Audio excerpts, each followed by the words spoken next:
Ustaazni keenya kabajamaaf jaalatamaan ulfeeffamaan Sheikh Amin Ibro miskiina wallahi jechuun beekaman gudditti argaman si'a tokko Amin naa kennaafi.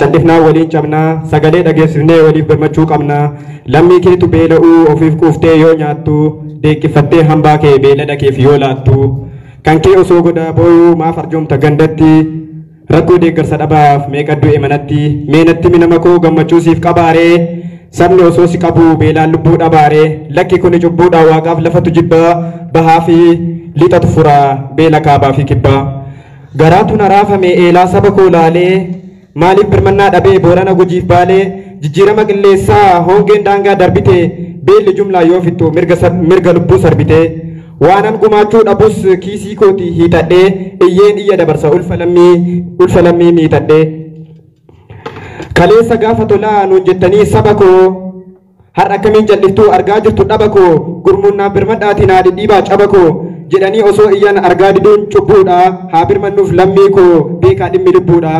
miidhamni gujiif baalee cabni booranaaf jimma arsii shawaaf okkolcha wallaggaa filuuf dhimma oromoo keessaaf alaa ka'aatii wal kakaasaa lammii beelaan dhumaaru birmadhaa rakkoo baasaa gaafa gaddaaf gadadoo waltumsinu maleessaa dabareen cabuu mallaa har'as akka kaleessaa lafti namaan bareeda lammii ofiitu biyya hunduu akka gargaaruuf haa dhageessinuuf iyya biyya gootota hedduu nuuf buqilchite baalee garaatu na raafame rakkina jaraa laalee cabni warra kombolchaa arsiif baaleef okkolcha dhabni wallaggaaf jimmaa oromoo maraaf dhimma nuti qaama tokkicha ulfa walii miixanna adaraa yaa lammii koo waan dandeenyu hiixanna hunduu waan dhaqqabunuuf beela qomoo keenya gamtaan bara baanee galma kaayyoo geenya riskii barbaadaaf malee hundumtuu biyya qabaa hireedha moo hirreedha maaf girdifne sabaa gammoojjii qaxxaamurnee laafnee jilbaaf gateetti biyya irratti rakkanne maaliif dhabne dhageetti gadadoo jiruu moo'uuf roorroodhaan manaa baanee irbaata qurxummiitiif galiin kannaachaa taane hojjannee jijjiiramuuf osoo ceenuu gamatti nutoo ofiif gubannee quban qabne namatti dafqaan argachuu fi isinootii bu'aa adabbii maaliitiin murtiin ta'e du'aa mankaraartee hojjettee jijjiiramuu dharraatee rakkoof biyyarraa baatee gidiraatti rarraatee isinoo dafqitanii moo'uuf dheebuu fi beelaa hireen keessan maaf ta'e rakkoo du'aa fi eelaa osoo lammii qabdanii homaa wallaalamtanii rakkinnaaf osoo boontan rakkoon awwaalamtanii kan darbeef osoo boonyuu badduu baane baraan bara lakkoofnee gadduu taane jaranaa anaan yaa obbolaa koo anaa nyaatu yaa turu qoraafamaan akka kee ardii kanarra hin jiru gaddi kee gadda kootii madaan kee na kulkulaa imimmaan lakkuu roobsaa osoon boo'uun bubbulaa gidiraa keessa kootii cabni keessan caba koo rabbi sinaa qaqqabu anaa keessan saba koo rakkinnaaf manaa baatan homaan qabdani badii rakkinnaaf manaa baatan homaa badiin qabdanii isa lafarraa dhabdan rabbi biraan dhabdanii osoo gidifamuu argaa lammiin koo sanyii gootaa gammadee hin jiraadhu anillee miidhamtoota garaa keessattiin aadaa nan ittana nan ho'a madaa kulkule baadhee tasan kolfu nan boo'a maaliif hin birmattuu dhageessee iyya koo alagaa na goote na deessee biyya koo hedduu nama yaaddessaa rakkoon keessan baranaa gooftaan hunda danda'u sinaa tiksu jaranaa imimmaan keenyan qooruu ijji boo'aa bubbulaa madaan keessan keenya na gubaa na kulkulaa uumaan uumama hundaa kan namaaf qabu naasuu dandeettiin humna qabuun rakkoorraa sin haa baasu kan iyya koon birmannee gaafa diinni na dhaamsuu du'a koof maal gaddanii imimmaan naaf lolaasuu gaafati waraanamtu kan siin koorsine madaa fayyinaan ati keenyaan amansiiftine badaa anaasaa rakkoo baasuuf tasan bubbutu ceekuu gaafa rakkoo gaachana firri kan ani beekuu beela qomoo arginaan ofii dhiisee hiixataa muddame isaa gaggabaa ulfa nammii miixataa kan bara kanaa garuu baay'isee nama dhibaa kuffisee wal sakaaluuf turii walitti dibaa maaf ta'ee garagaltoo maaf jibbe dhiigni dhiigaa wal ijaaruu dadhabu maaf aabaaree wal diigaa miidhama Harargeef arsii cabni wallaggaaf jimma shawaaf baaleef okkolcha booranaa gujiif dhimma booranaa fi baarentuu warra uumannaa fitu walloo mataa keenya badan nurraa hancitu warri machaaftuu lamaa warri sabboo fi goonaa gaafa tokkummaan kaane diinas numa moonaa nuti qaama tokko miilaa hanga mormaa addaan facaatanii hin ta'inaa ormaa wallottis dharadhu wallaggaa fi jimma dhabni kee dhaba koo dhimmi keenaaf dhimma Harargees yoo taate arsii yookaan baalee annu waliin caalchisu godinaaf gootii ilaalee booranaa fi gujii matakkalii shawaa anaafis qoricha wanti siniif dawaa faffaca'uun fafaa addaa wal dhiluuni anaaf biyya kootii baddallee filuuni kutaan adda baanee hin dhamaanu eelaa dheebuun kee kooti beelli keenaaf beela bahaa filixan jennu kaaba yookaan kibbaa wal jaalanna saba haa jibbinu jibbaa nagahee sinan qatuu cabnu waliin okkollaa gufannus walumaan ceenus waliin hoffollaa ija bitaa fi mirgaa hin laallu addatti hin galinaa saba hin gallu gaddatti tokkummaan oromummaa irbuu gootota kumaati galfata hin nyaatina dhaamsa kiyya dhumaati galatoma. Hamile tikata hamile obboleessi Naasir obboleessi keenya Abdul Naasir dhugumatti walaloo qalbiin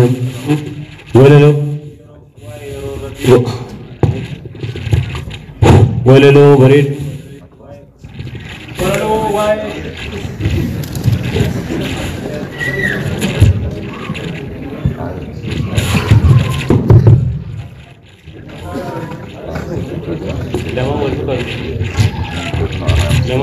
tokko lama sadii dhiifama rakkoo teeknikaati guddaa tokko lama sadii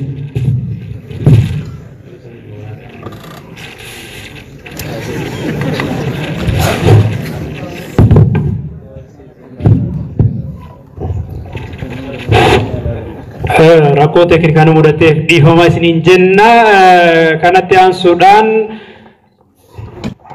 obboleessi keenyaa hundeessaa dhaabbata tola ooltummaa aannolee Sultaan Diksisoo gara waltajjiitti dhufuudhaan gargaarsa namoomaa jechuun maaltu gargaaramaa eenyuun gargaaraa waan jedhu gara waltajjiitti bahee ibsa gabaabaa nuu kennaa hamileedhaan gara waltajjiitti nu simadha. Egaa akka sagantaa guyyaa har'aatti keessummoota jajjaboon nu gidduutti argama.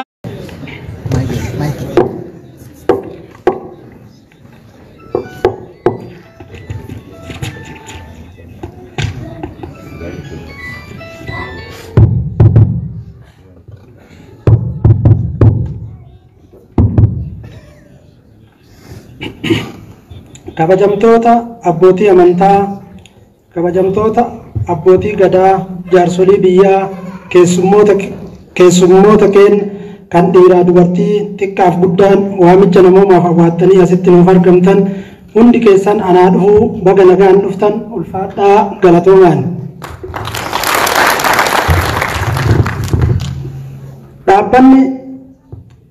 Dhaabbanni hojii tola ooltummaa akka addunyaatti kan eegale bara 1869 keessa ta'uu seenaan argisiisa.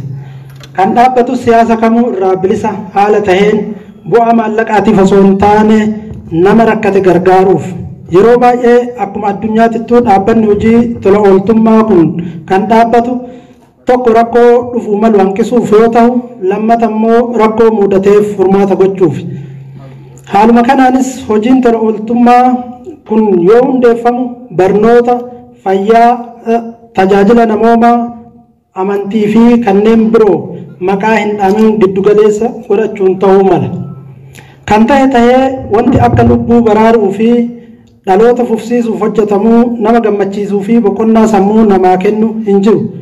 Rakkoon ilma namaa eessaa fi haala kamuu keessa jiru akkasumas amantaa fi sanyii fedherraayis ta'u turtiin yeroo hanga rakkatu wal caalus ilmi namaa kamuu rakkina biyya lafaa kana dhandhamu malee hin hafu. Yeroo rakkoon mudatu kanattis namuu harka isaa fiixatu barbaada. Rakkoon tun bifa hedduu qabdi. Dabareedhas isa tokko rakkoo fayyaa, isa kaan rakkoo nageenyaatiin qe'eef qabeenya isaa irraa buqqa'ee maatiin faca'uun, inni kun immoo rakkoo beelaatiin kan lubbuun dabrus hedduudha. Addunyaa mara keessatti namni akaakuu jireenyaa garagaraa jiraata. Rakkoo garagaraatis keessummeessa. Ilmi namaa kun gaafa lubbuun jiru sadarkaa garagaraa maqaa garagaraa qabaachuu danda'a. Gaafa lubbuun baatu garuu hunduu maqaa takkattii qaba. Sunis janaaza jedhama. Manas homa akka tokkoo keessa kaayama. Gaafa kana namuu waan gaafa lubbuun jiru dalagaterraa fayyadama. Mee waa yaadnu qabeenya yoomii fi akkamitti akka biraa deemnu hin beekne qabannee ilma namaa osoo hin feene rakkoof saaxilame waan itti hirkatu dhabee guyyaan itti dukkanoofteef birmannee jireenya isaa ibsuun hardhaaf tanamaa taatus boruuf teennumatu nuuf ifa. Irraa sadaqachuun qabeenya harka namaatiif ta'e hin beeku yoo namaa dabale malee yeroo baay'ee namni keenya rakkoof kan namaa birmachuu danda'u biyyoota alaa yookiinis dhaabbilee biyyoota alaa qofa akka ta'anitti hubata. Hubannoon tun garuu kan dur hawaasa keenya waliin turte osoo hin taane guyyaa keessa dhaloonni aadeffate. Dur ummanni keenya yeroo wal gargaaruu fi akka itti wal gargaaru beeka. Rakkoo hawaasummaa fi diinagdee keessatti isa mudatu hunda walii hirpuun, dabaree walii kennuun, wijuu walitti buusuun, buusaa gonofaatiin walii jiffuun, gumaata walii gochuun, geegaa ofii qaraxiin, daboo yookiin jigii walitti bahuun, akkasumas maaskoo qaluu fi qorii baasuun wal cinaa dhaabbatee wal gargaara. Dhaltii walii dabarsaa yaabbii walii kennaa kan mana hin qabneef mana ijaaraa ture. Hawaasa dur namooma qofaan firaaf alagas simatee keessummeessitu har'a ofiifuu waan nyaatu dhabee beelaa fi dheebuun rakkataa jira. Dhaabbanni tola ooltummaa aanolees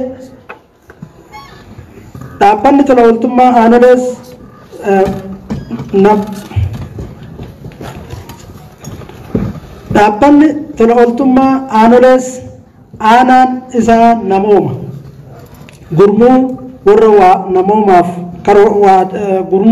warra namoomaaf waa godhuuti. Nama gargaaruuf nama qofa ta'uu osoo hin taane namooma qabaachuu feesisa.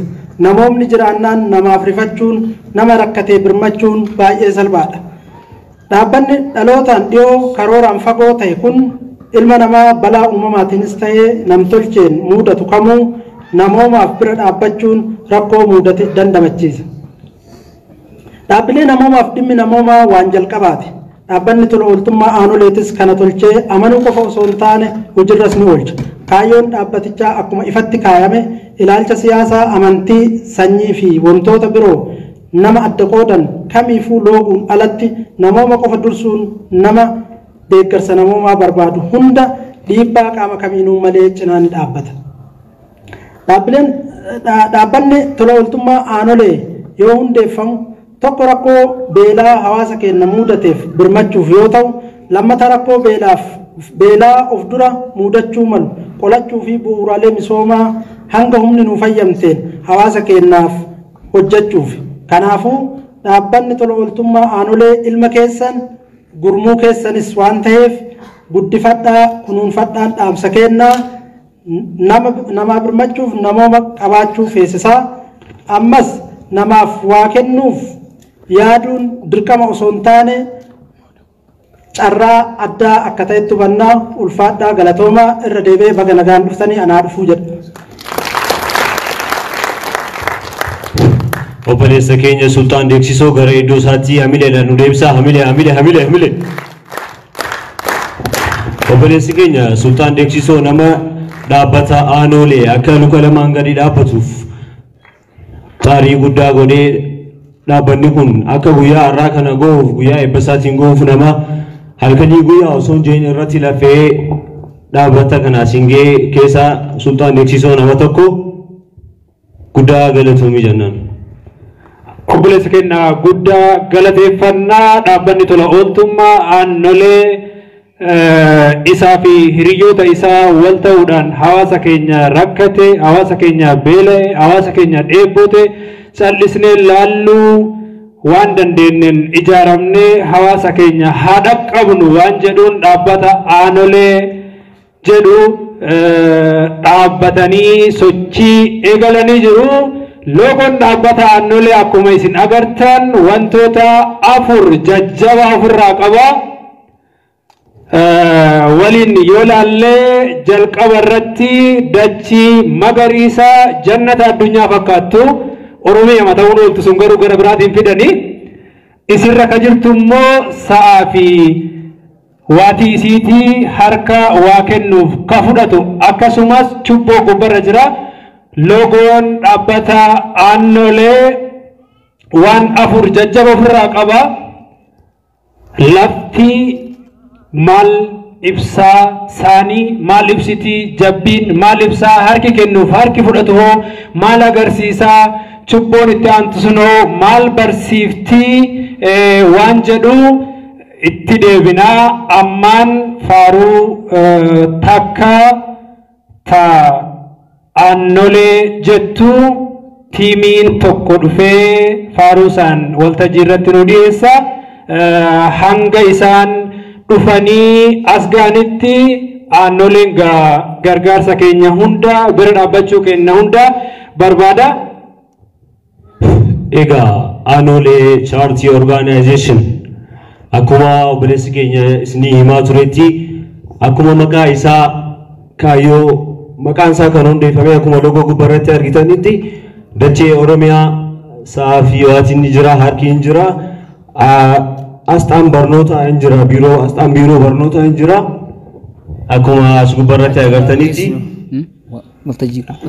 isinu namu logo kana laalee irraa kaayyoo dhaabbata kanaa logo kana laalee namu hubachuu hin danda'a lammii barateetu mirga biyya isaatiif falmata akkuma Taaddasaan Birruu jedhetti kaayyoon dhaabbata kanaa inni guddaanis inni jalqabaa lammiilee teenya yoo dhugaadhaan namu godinaalee Oromiyaa garaagaraa keessa kan laallu ta'e yeroo ammaatti lammiilee rakkina adda addaatiin waan dabtaratti bitatan waan qalamatti bitatan waan nyaatan waan uffatan dhabanii barnoota malee yeroo isaanii kan ijoollummaa kan itti barachuu qaban dabarsaa jiran daa'imman sanis gargaaru kaayyoon dhaabbata keenyaa kaayyoon guddaadha kallattumaan gara sagantaa keenyaatti osoo dabarin dura gareen rahiimadhaan durfamu gara waltajjiitti akka dhufu sanaaf irraa hiikaan aanolee jedhu maali namni hedduun warra magaalaa kanallee ta'e waan hawaasni keenya dur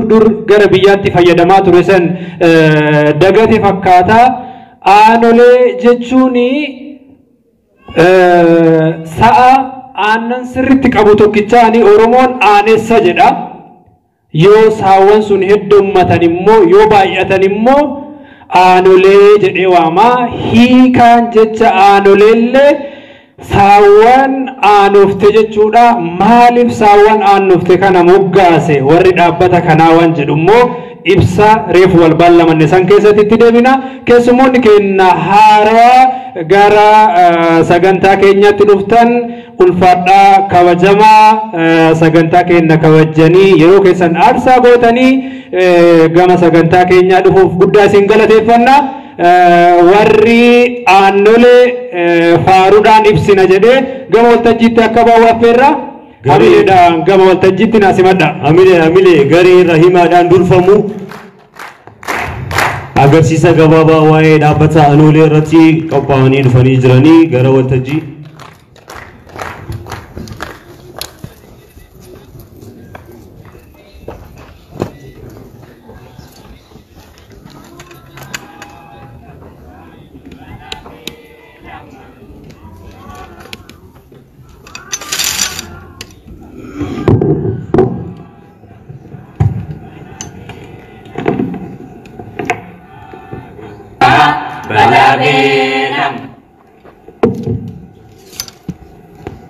Lammi falu nurraha kabuka balabe lamalu nurraha kabuka balabe lamalu kutate kaira anolen sabasaf lammi ko rakkate ninta fiasa lammi ko rakkate ninta fiasa anole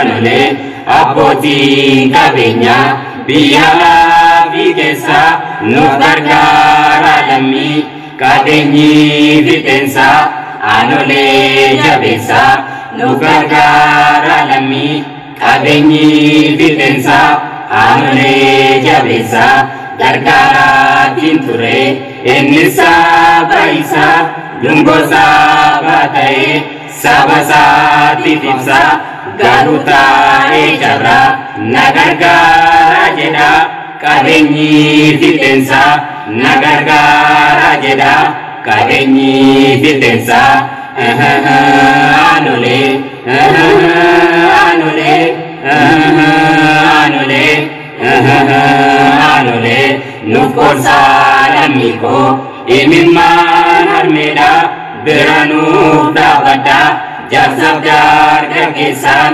beranu dabada jasabdar gagesan warinu dekartan kamat kalbi karshi fayanu kabada sinaji rajisu jerenya kanani sinaji rajisu jerenya kanani anule anule anule anule lammi lammi falu nurra tabuka balabe lamalu nurra tabuka balabe lamalu utate kaira anule sabasa lammi ko rakate ninda biasa lammi ko rakate ninda biasa abotin kabenya biara fitensa nuf berkara lammi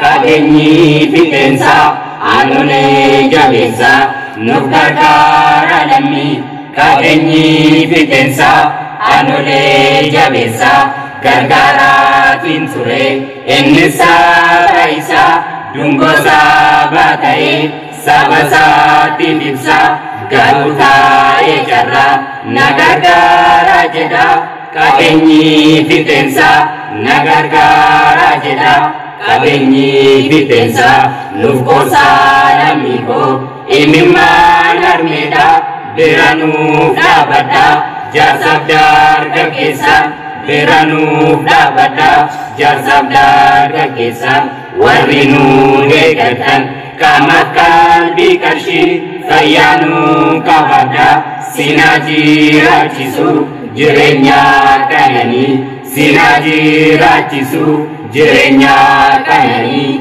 sinaji rajisu jerenya kanani anule anule anule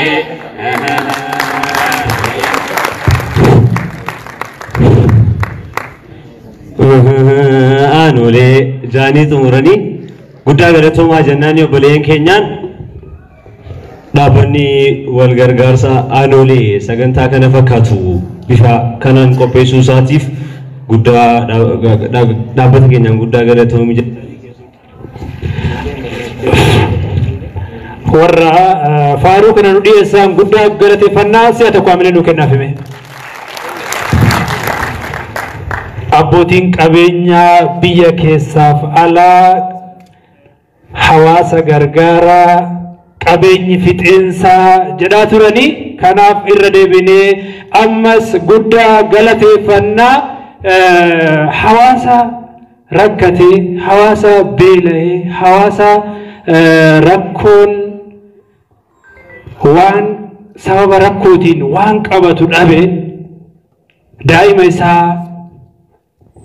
ijoollee isaa loon isaa lafa isaa sababa rakkinaatiin waan godhu dhabe rakkoon kunii dhiibbaa akkamii geessisa miidhaan hawaasni rakkachuudha miidhaan hawaasni beela'uudha miidhaan hawaasni dheebochuudha nu warran beela'in irrammoo dhiibbaa akkamii geessisa waan jedhu ispeeshaalistii wal'aansa keessoo gabaabinaan dhimma kanarratti as ba'anii haasaa gabaabaa nu taasisanii Doktora keenya Doktor Turee Jamaaloo gara waltajjiitti isin affeerraa hamileedhaan akka nu affeertan hamilee Doktorri yaala fayyaa qofaa miti hawaasa gargaaruun illee dirqama kenna jechuudhaan warra dhaabbata tola ooltummaa aanolee hundeessan keessaa tokko hamileedhaan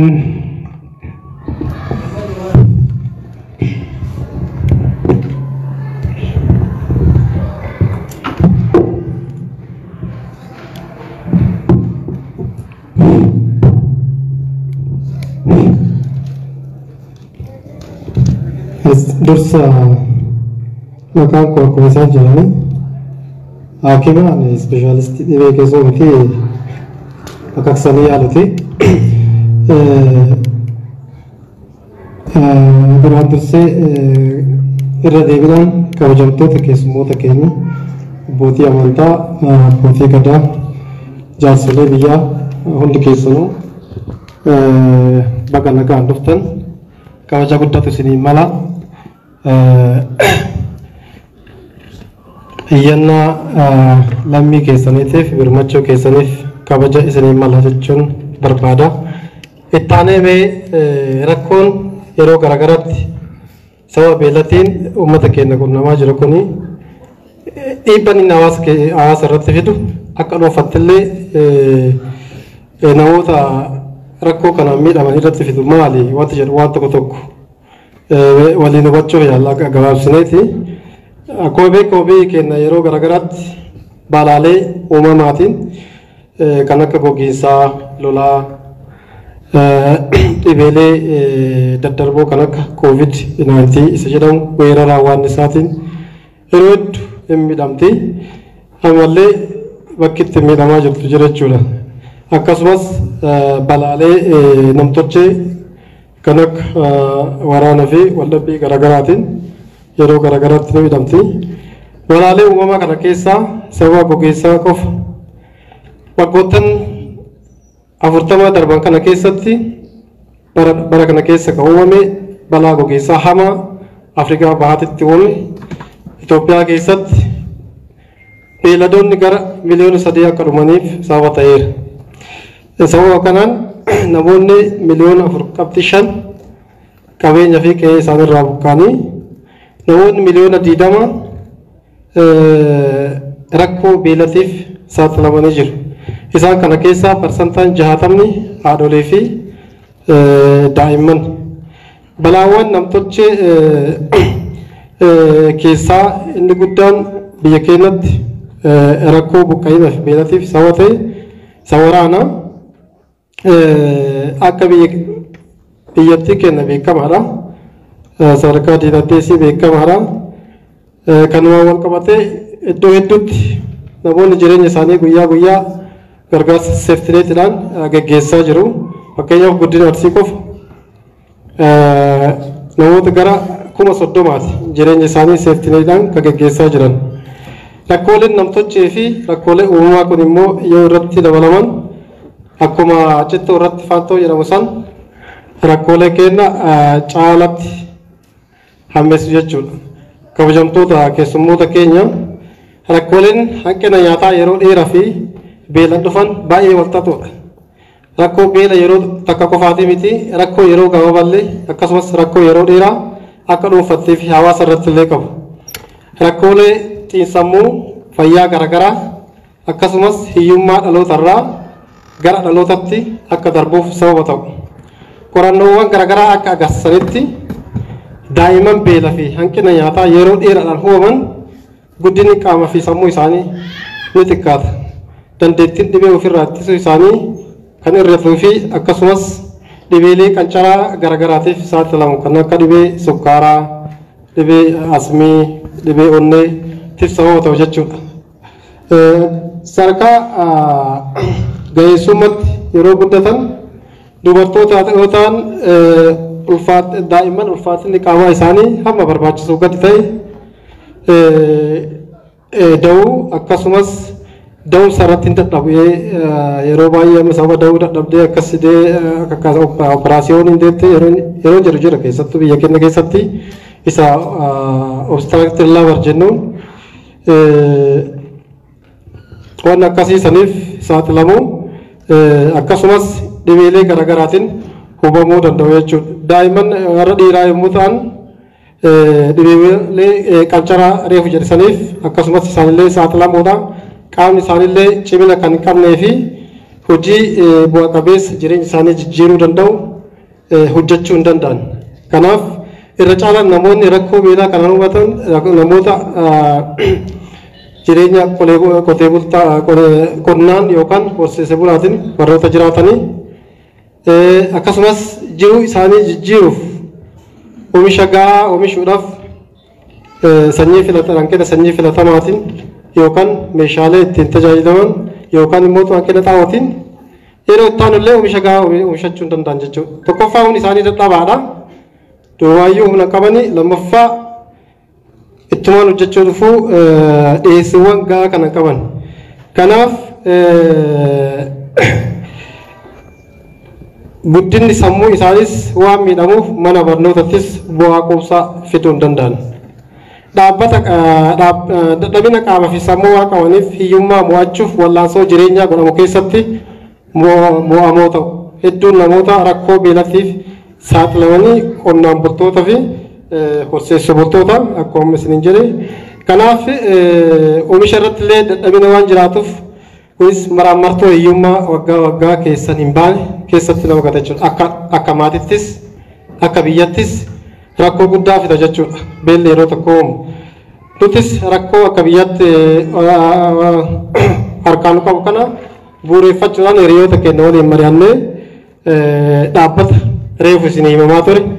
Dhaabbata tola ooltummaa aanolee kana bu'uuruma heeraa eeggateen akka federaalaatti bu'uureessinee boordiidhaan akka hoogganamu godhamee yeroo ammaa hojiitti galuuf isin beeksisaa jirra. Dhaabbanni kun dhaabbata siyaasa kamirraayyuu bilisa ta'e bu'aaf kan ijaarame yookaan non profit organization kan jedhamuu fi loogii tokko malee namummaa isaatiin gargaaruuf kan ijaaramedha. Dhaabbanni tun yoo jabaatte kaayyoo lama qabdi. Yoo jabaatteef kaayyoo yeroo gabaabatee fi kan yeroo dheeratti akkuma samaatiin ture kaayyoon yeroo gabaabdu amma rakkoo daa'imman teenna harkaa qabu isa beelaa kana akka dandeenyen waan dandeenyen gargaarudha. Isa emergency support isa jennu jechuudha.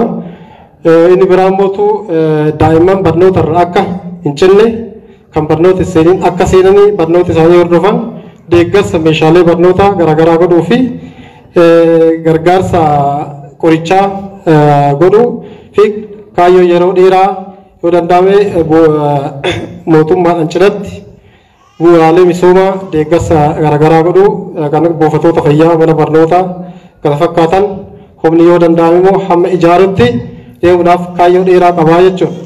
Kanaaf akka waliigalatti dhaabbanni tola ooltummaa naatolii dhaabbata keessanii gammachuun guddoon waan fudhannu osoo hin taane waan kennu argamti. Kophaa keenya waa xiqqoo hojjenna waliin waa guddoo hojjenna. Qunceen wal gargaartee arbahiiti jedhan. Dhaabbanni tola ooltummaa aanolee dhaabbata keessanii isinumaaf isiniin ijaarame waan ta'eef nurraa fudhachuun akka ittiin wal gargaartan kabajaan isin gaafannaa galatooma.